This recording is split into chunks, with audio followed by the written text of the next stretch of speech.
Hi, my name is Hari Parekh and I'm the Volunteers Manager for Faithless. Faithless was set up in 2015 to do two things. The first is to raise awareness of the difficulties of leaving high control religions within the UK. And secondly, the aim is to support those that have left religions and cults within the UK too, especially with the issues of control. Faithless aims to raise awareness of the plights of apostates by doing a number of things. We've held public lectures, talks, panel discussions, events, presentations, social kind of outreach events with organisations. We regularly talk at universities and are invited, and we hold online conversations like this as well. Our team of volunteers aims to raise further awareness of apostates and the plight of apostates through things like apostate socials, where people gather together at a weekend for a couple of hours. We hold safeguarding training to kind of highlight to organisations and professionals of the plight of apostates as well. And thirdly, we hold peer support sessions across the UK to support as many people as we can. If you want any more if you would like further information, please don't hesitate to have a look at our website, www.faithless.com. Today's conversation is between myself and Audrey Simmons.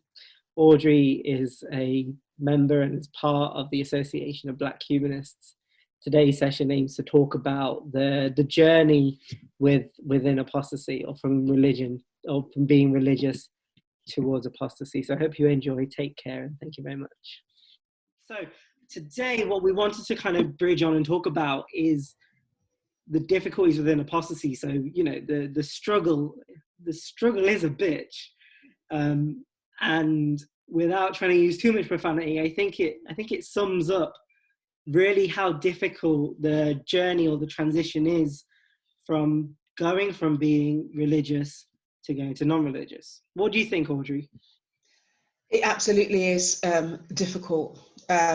We know the stories of people who have struggled so hard just in terms of their family, the community, the whole thing in losing that. And so we really want to kind of dissect that, look at that, and just kind of give people a sense of at the end, you know, we recognize that it's difficult and that this isn't going to be an easy journey. But, you know, it's a doable journey, but how you do it is entirely dependent on your circumstances, where you're coming from and where you're trying to get to.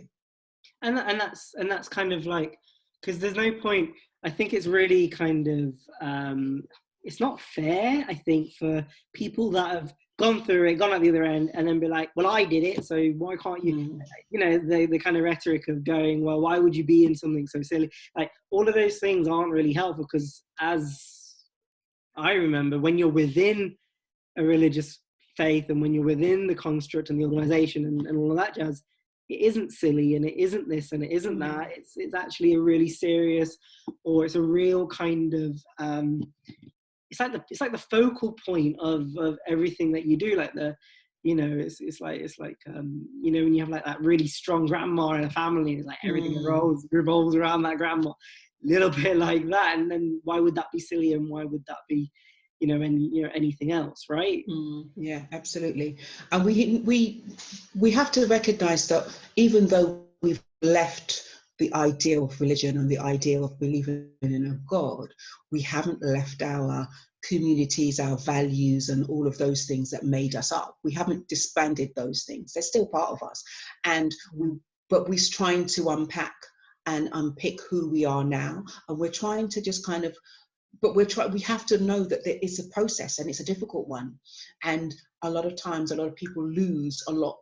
They lose not just the physical things, not just the house, not just a family, but also the emotional things, the comfort blanket that you had, that religion gave you. Because that's the thing, that the comfort blanket of religion is it stems from that.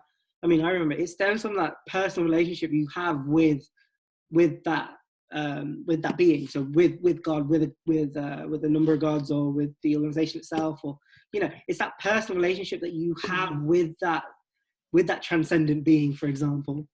And actually, it's that attachment and that relationship that makes religion so magical sometimes and great in other words, in that it provides you with that sense of comfort, security, stability, and that safety blanket when times are tough and when things are tricky and even when things are good. And you learn to kind of apply everything in your life towards that, you know, and to centralize it towards that one aspect. And then I think it's the thought of going, well, you know, if I could just give up the religion and then just give it up and then move along, and that makes it easier, which I remember I was on a panel once and they said that, but it's not an easy thing at all, because one, you're looking at that relationship between you and whichever God it is.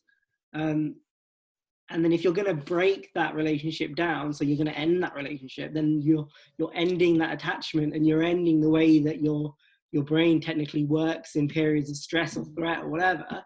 And then even if you work on the sense of, well, if I have to change my sense of identity or how religion kind of shapes it with everything else, then you've then got to think about family, you've got to think about your community, you've then got to think about all of the things you took for granted being within that bubble, or within an in-group, and then thinking, you know what, by tomorrow I might be in the out-group. How do I survive that? I don't think it's fair for anyone to say that journey is an easy one, right? Absolutely. No journey, any journey is a difficult one. But when you've got to give up things, or not even give them up, when you lose things, because if you make the decision not just to not believe, but also to say that out loud, to vocalize it, to practice it, or not practice anything, and say that you're going to stop doing things, stop going to any religious venue, stop participating in anything that's religious. That action has a reaction, and you know, your people around you are going to react to that, and you have to deal with that. You have to deal with their attacks, you have to deal with their disappointment as well, and you have to deal with the fact that they are then feeling rejected. You have to deal with their rejection, all of those things, those emotional things that you have to deal with, because it isn't just a physical, it isn't just the house that you may have been kicked out of, you know, unless sometimes your job is tied up with that, or things, all of those kinds of things. But it's that emotional attachment of, this is my mother, this is my brother, this is my father, this is my family. And also they view you differently now. You're now a different person. Although you feel like you, the same old you, but they look at you as different. They may talk to you different, or the jokes and the things that you know what I mean? All of that. You're having to reevaluate, redo you. And that's hard. No one wants to kind of redo who they were, because you've spent all these years building up you. Exactly. And that's the most difficult thing, is that you make a decision, you know, whoever's going through their journey at the moment, if they are, and especially in these circumstances where everybody is isolating themselves and therefore everybody kind of feels trapped within the four walls of their own existence, which makes it even more tough if you are an apostate living within a religious household, because as my research shows, which was published in January, that here's where, you know, the apostate is more likely to be abused and face psychological distress and you name it under the sun. And if you feel like you can't tell anybody, because who are you going to tell? You're going to tell your mum, but then that's related to your family. You're going to tell your pastor, because again, that then gets back. And actually, what are the ramifications of that? You're looking at the concern then builds onto it's how do you manage the reaction following that disclosure? And it's a horrid and awful kind of moment, because you can say it, you know, I remember saying it out loud and kind of pausing for a second, and I'm one of the lucky ones where everything was fine, because my mum and dad didn't treat me any different and still don't treat me any differently to the way they would have done. And that's a unique experience for an apostate, to find that their family, their community, everything around them actually just carried on as normal, and it was accepted and things moved through. Not everybody's that lucky. And to then kind of have those pressures of how people then perceive you, to carry all of that in a backpack, I mean, it's going to cause anybody distress. And that's when the kind of mental health concerns when it comes to apostasy then come into play, because not only are you isolative, and not only do you feel isolated because you feel you're the only one going through that, the fact of the matter is that there are a number of people that have gone through the journey come out the other side, people have done it. But there's no one in your circumstances, in those situations, in that moment, that's going through it with all of the ramifications on top. And that's what makes this journey so difficult, arduous, and if anything, it makes you really reflect and think about the kind of the journey and and the decision that's been made. What do you think of that decision, though, Audrey? I think I was thinking about how long it takes someone to make that decision. You know what I mean? I work within the deaf community, and it takes a person 10 years to decide that they've got a hearing problem and that to actually go out and do something about it and get themselves a hearing aid.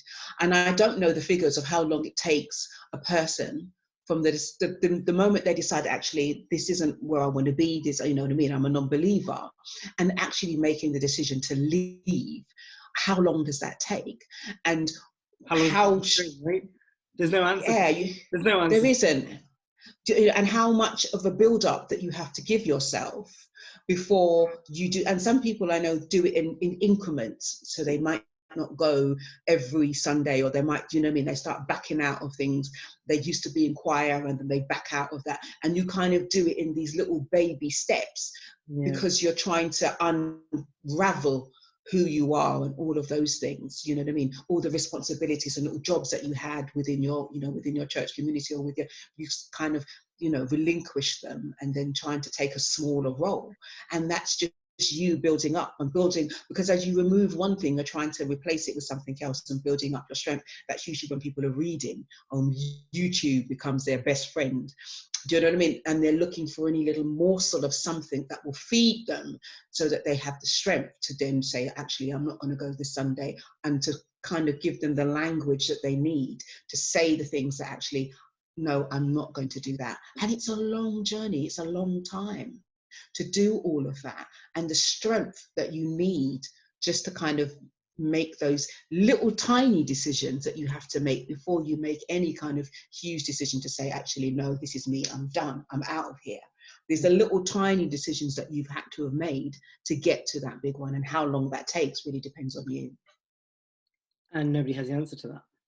No, there aren't any answers, because it's as you said, it was the individual. It's an individual journey. And some people are strong and they say, do you know what, at 14, I'm giving it up. And other people get to their 80s and then say, I'm leaving. And so... And some people are kicked out for making that decision. Exactly. And that's the part that's hard. It's not making the decision. It's, you know, it's all the things that come with it, all of the other crap and nonsense that people give you because you've made a decision about your life.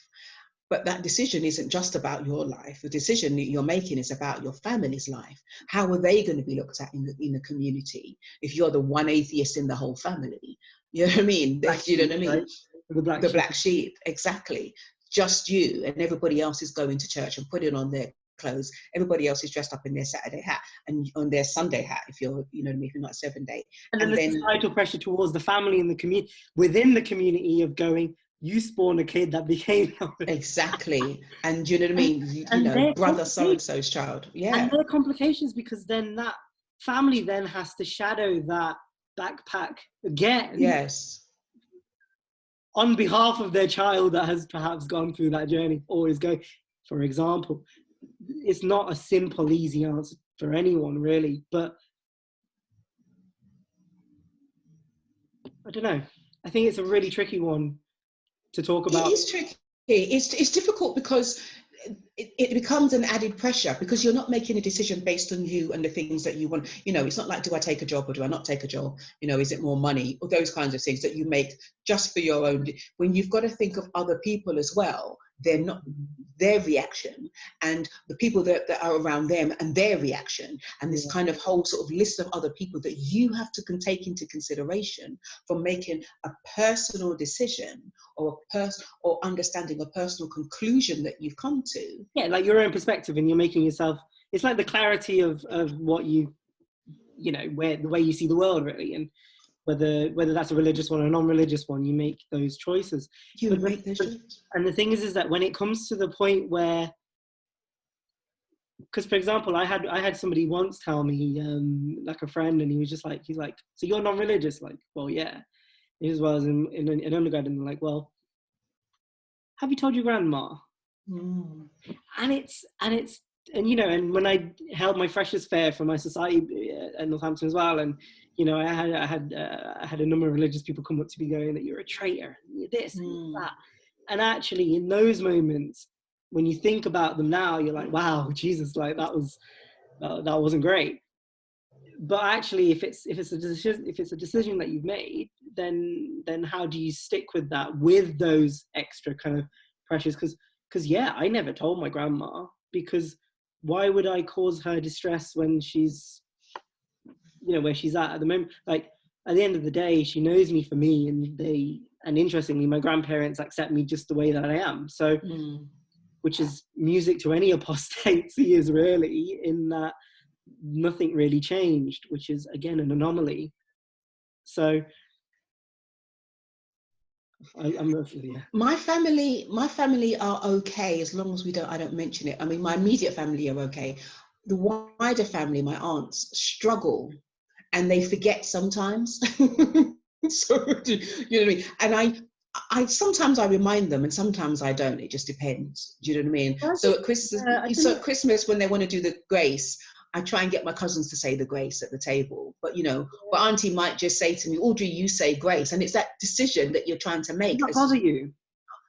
It does. It bothers me because I need to make a decision about it, and the decision is based on, if I say grace, am I being true to myself? And if I don't say grace, do you know what I mean? What am I saying? And you're having that conversation, and in that split second, when everyone's sitting down there waiting for their dinner, you've got to decide. You've got to make the decision. You know what I mean? Hurry up, Audrey. Say grace. You know? We need to eat. First. You know what I mean? But the weight of all of that is on my shoulders. Everybody else's hunger and everything else is dependent on me. And I made a decision ages ago that actually there's no reason to say grace, because actually no one's food has ever poisoned anybody. Do you know what I mean? There's no reason for it. But, you know, there you are. You're sitting there. Grace, not grace. Grace, not grace. And it's all of those decisions that you have to make all of the time, so that you think the struggle's over, and it's not. It's a constant struggle. The struggle is always there. You're trying to make decisions, and you can't. You know what was really interesting is like that journey initially, like you can be really kind of like, you know, you'd be really kind of like strong-minded and real kind of like, you know, not going to believe it, not going to do it, wipe the slate clean, move on, going forwards. But if I look at where I am now, then I don't toe that hard line like I used to. I don't, you know, I'll go to the Monday with my mum and dad. I'll take them. I'll go in. Do you know what I mean? It doesn't really fuss me that much. And I think that the journey that someone takes, it's not that you leave it, you renounced it, you shout it on the hilltops, and then that's it. It's actually, it's a human experience of going, well, actually, where do I lie within this? Am I being true to myself for having made that decision, and therefore I'm not gonna, you know, like a pick and mix, I'm not gonna take a little bit every now and again and then kind of carry on. Or actually, do I accept, which is my kind of view, is that psychologically, here's a lot of experience, here's a few new ones, and actually that can influence that, and that can shape that into a whole. So I don't really have a very strong view of somebody. I don't know. I can go to a Gurudwara and still do Matatik and still sit there. But do I believe it in the way that a religious Sikh person would? No. But do I appreciate the fact that the Guru Granth Sahib is what it is, and the kind of origins of it and the way that it's been formed? Well, yeah. But there is that, it is about the journey, though. It is about those difficult bits. It is before we get to the point where we can kind of sit there and be comfortable within ourselves, within our new selves. We still need to focus on recognizing how difficult that could be, and that there isn't a time limit. No. Because it's when you've given up your religion, you're going through that was it the 5 stages of grief or whatever. Yeah. So once you've gone, you have to go through them, and it doesn't take a week, a month, or 6 years, No. or whatever. It takes the time that it takes. So, and it's recognizing that within yourself, that journey is going to be difficult, recognizing within yourself that there isn't a time limit, and not being hard again on yourself. Exactly. Just taking the time that you need to get to the end, to that point where you can sit there and say, well, actually, oh yes, Auntie, I'll say grace. I mean, you And might worry not get about to it. that point. And this is the thing, people can be even comfortable with just go, you know what, no, it's not for me, I'm done. And it's the fact that my experiences are mine, my views are mine, and actually the way that I then use what I you know, the way that I was, you know, how religious I was to where I am now, and the way that I then maneuver that or work with that or understand that and kind of continue that, at the end of the day, it's that's the way that I will do that. I don't then think it's fair for because for example, when you look online and you listen online and you listen to the greats and you listen to your Hitchens, you listen to your Dawkins and whatnot, and you create that kind of picture in your kind of mind and going, well, actually that's the way I kind of need to be. But actually, I don't think there is an idealistic one point of view of how an apostate should be, because then you wouldn't be an apostate. You wouldn't have gone. Yeah, but the journey is the most important thing about that, because you can't come to that conclusions about anything until you've been through that individual experience of And going this isn't a through that conclusion. This is me at the moment. And I think it's right in going, when those little moments pop up that you feel that you might not be comfortable with, they're the moments when you're reflecting within the you're doing the whole thing of kind of you're taking a break from the current, you sat at the table with your family eating dinner before you say grace, and like, right, I've got to think about this in the space of like a second. What do I do? And I think it's those moments and the moments after that then get you to reevaluate, actually, where am I? How am I? Am I okay? Does that mean, just because I said grace that time, does that mean that I'm no longer true to myself? Or does that mean that I'm back in the religious, I'm back in the religion? Or does that mean that, look, he never left? To be fair, they're the doubts that kind of get you going forwards to go, well, actually, what am I doing? And I think that there's no one that can really hold you to account as to where you're at apart from yourself. The problem is how tricky and how critical everybody is to themselves.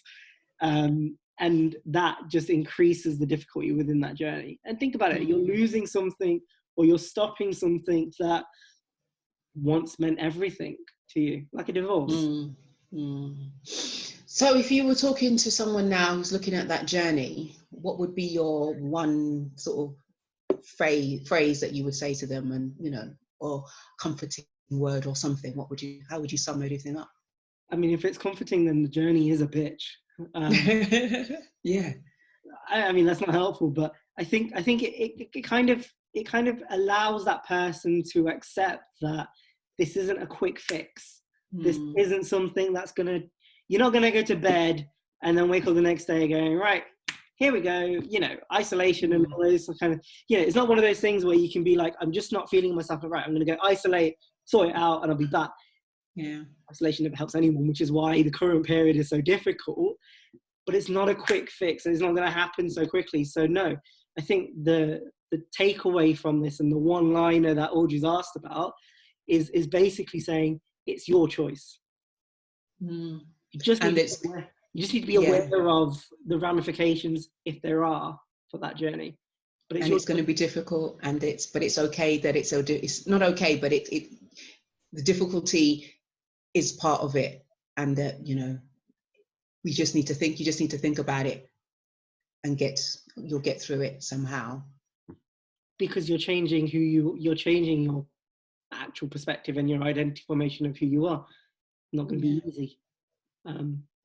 But I don't think then you can, but that's the thing, it's your choice, it's that person's choice to make at the end of the day. The reactions are based on the other people, but it's a person's choice, and it's a person's integrity. Cool. Thank you, everybody, for listening, and I hope there will be more.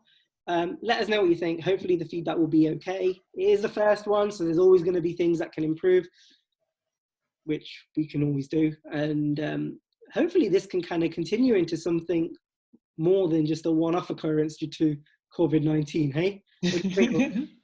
So that brings us to a close. I just wanted to thank Audrey for joining us. I hope you all enjoyed the conversation. Of course, it's not a very long one, but if you wanted to get more involved, if you wanted to kind of learn more about our work, then please don't hesitate to have a look at, you can search for Faith to Faithless on social media sites such as Facebook, Twitter, and Instagram. And you can also visit our website as well. If you would like to donate to the organisation, please see the donation link below, and we thank you very much. Once again, thank you very much for listening. I hope this conversation starts more conversations across the country and more, and I'm sure we'll deliver with more coming soon. Thank you very much. Take care. See you soon.